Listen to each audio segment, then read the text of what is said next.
4.7 IFM. Report!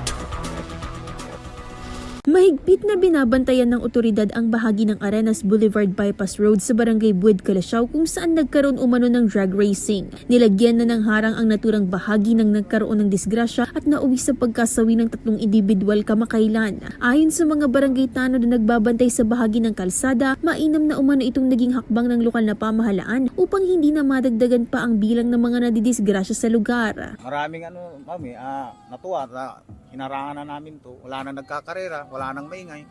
Mahigpit rin ang pagbabantay ng kapulisan sa naturang lugar upang matiyak ang kaligtasan at seguridad ng mga bumibisita at tumatambay sa mga nakahilerang kainan. Payo ng mga nagbabantay na tanod sa naturang bahagi na isaalang-alang ang ligtas na pagbisita sa kahabaan ng naturang bypass. Pwede naman pong bumisita sila dito, umasyal, basta iwalan nila yung mga nila dito, yung mga motor. Pwede sila maglakad dyan. Kahit maglaro na yung mga anak nila dyan, okay na. Wala nang madidisgrasya dito. Kasama mo mula dito sa IFM Dagupan, ito si Idol Joanna De Vera, Tatak IFM.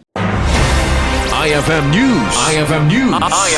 IFM News.